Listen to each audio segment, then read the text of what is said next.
para que a gente possa definir efetivamente o nosso conceito de negócio, que possa definir o nosso projeto e principalmente, como eu falei inicialmente, minimizar riscos é antecipar, portanto, o desempenho do nosso negócio dentro da realidade do mercado, é olhar para as possibilidades que nós temos, lembrar que muitas vezes a nossa ideia pode ser modificada dependendo do cenário. A gente percebe aí diversas questões que surgem e que podem trazer essa necessidade de mudança, e por isso mesmo é relevante pensar o quanto as empresas precisam de novos planos de negócio, porque o tempo inteiro elas estão sofrendo com questões políticas, com questões legais, com questões ambientais, a gente sabe quantas questões econômicas que também são extremamente relevantes. Então, é olhar para todos esses aspectos que estão presentes na nossa sociedade, no mercado, e como eles influenciam essas nossas decisões de negócio. E por isso, a gente chega à conclusão que um plano de negócios, ele realmente necessita do que a gente chama de informações estruturadas, fundamentadas, ou seja, informações que a gente consiga realmente confiar, né, de pesquisa e investigação de mercado, e da consistência, ou seja, de que isso realmente pode estar relacionado a resultados positivos e lucrativos. Então, esse plano de negócio, como o Fábio explicou, uma das possibilidades, né, não é a única, é importante a gente frisar, a gente tem aqui uma metodologia que a gente tem utilizado, que foi escrita por 2 professores da SPM, que está nesse livro, que está aqui na entrada. E o que é interessante dessa proposta não é simplesmente que a gente ofereça aqui uma única forma de desenvolver planos de negócio, mas, na verdade, ela traz aí um conceito do que é pensar e do que é desenvolver o plano. Independente da ordem, independente das caixinhas, a gente até brinca que cada etapa não é uma etapa obrigatória, ou seja, né, não quer dizer que se você não cumpriu aquela etapa, você não vai conseguir chegar no final do processo, você não vai ter um plano de negócio bem construído, mas ele é realmente uma ideia do que a gente acredita e gosta de partilhar, do que pode ser esse processo de construção do plano de negócio.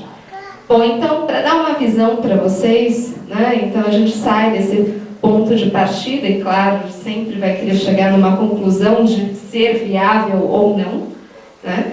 E daí eu vou mostrar para vocês agora as etapas que a gente utiliza para chegar, então, a essa resposta de viabilidade. E, principalmente, a gente vai focar não somente nas etapas, mas no conteúdo, e esse conteúdo através de informações do mercado, e como obter essas informações, que eu acho que é relevante a gente pensar, uma vez que a gente vai investir dinheiro, investir tempo nessa construção, que a gente precisa realmente buscar essas informações em fontes relevantes e fidedignas. E daí eu acho que, por exemplo, essa questão que foi colocada do relacionamento empresarial é extremamente relevante quando a gente pensa em novos negócios, em construção de planos. Porque através desses relacionamentos é que a gente consegue o acesso a informações, é que a gente consegue trocar experiências e consegue criar uma visão mais crítica da realidade do mercado. Então, sim, né, essa questão do relacionamento é extremamente importante também nesse processo de construção de um plano de negócio. Então, aqui eu trouxe para vocês a estrutura que a gente usa inicial exatamente para responder: vale a pena a gente investir tempo e dinheiro na construção desse plano de negócio, dessa ideia que surgiu na nossa cabeça inicialmente? Então, a gente sempre fala que inicialmente a gente vai perguntar: por que essa minha ideia pode se tornar realmente um negócio lucrativo? E por mais que essa pergunta seja a pergunta sempre mais difícil de responder, ela é a primeira exatamente para que a gente consiga, às vezes, tirar um pouco da emoção, né? Porque quando a gente tem uma ideia, essa vontade de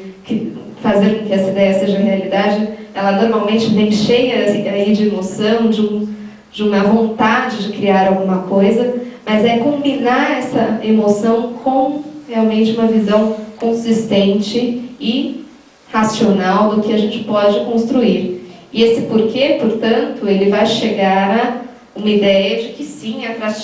existe atratividade, existe aparentemente um espaço para se trabalhar.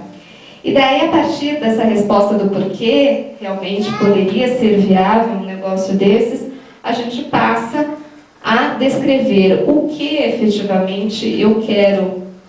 construir, né? E é importante a gente explicar, descrever o que a gente pretende construir, e daí, através disso, como a gente pretende construir essa ideia, e daí as questões que são extremamente relevantes, quando o tempo, que é sempre tão importante para nós e que exige aí um esforço grande, quanto tempo e quem vai conseguir desenvolver esse plano. E daí a gente acredita que cada vez mais, para a construção de planos de negócio, a gente precisa sim construir em conjunto, ou seja, a gente acredita que essa multidisciplinaridade, para que a gente possa saber tanto de questões financeiras, econômicas, legais, saber da realidade do mercado. Então,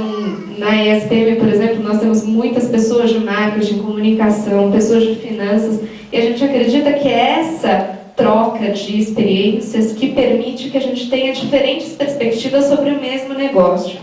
E que daí a gente consiga, então, envolver muitas mentes e muitas ideias para que esse negócio tenha aí suas críticas e chegue num modelo realmente eficaz. Então, quando a gente consegue fazer essas perguntas de porquê, o que, como, quando, quanto e quem, né, que são as perguntas que a gente deveria fazer para qualquer ideia que a gente tem, e para um plano de negócio não é diferente, a gente chega, então, vale a pena ou não investir o nosso tempo na construção desse plano de negócio.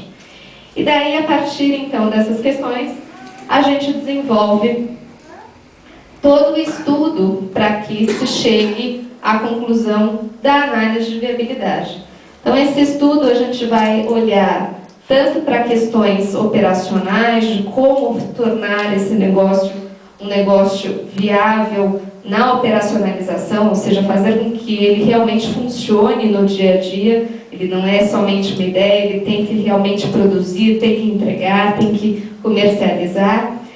Além disso, qual é a nossa concepção, ou seja, se a gente tem uma ideia desse negócio, a gente tem que estabelecer, além da descrição, qual é o posicionamento que ele vai ter nesse mercado, qual é a relação que esse negócio tem com os seus competidores, com os seus consumidores. Lembrando que quando a gente faz análises, a gente olha bastante para esses dois públicos, tanto para quem vai comprar o nosso produto, para quem vai consumir o nosso serviço, mas além disso, para quem são os nossos principais concorrentes. Eles são ainda mais importantes para a gente conhecer e para a gente compreender, né? Então, quando a gente fala aí de compreensão, e essa compreensão que ela é relevante, é exatamente esse processo que a gente chama de diagnóstico, ou seja, é esse processo de examinação, né? E o examinar aí é realmente tentar buscar o máximo de informações, tanto sobre o que é possível vender, aonde é possível vender, quem tem interesse em comprar, quem está vendendo atualmente. Então, a gente vai olhar para todas essas questões que estão envolvidas nesse mercado. E, além disso, que é relevante, lembrar que a gente também vai olhar para questões tanto externas ao mercado, que podem influenciar o tempo inteiro. Então, a gente aí sabe de questões que surgem o tempo inteiro para nós, como novas legislações, como novos critérios para que você abra um negócio em determinada zona, em determinada área. E, além disso, além de olhar para fora, além de querer saber o que pode acontecer, influenciar esse mercado, em casos de empresas que já estão em curso e que já têm seus negócios desenvolvidos, é extremamente relevante conhecer muito bem todos os processos da empresa.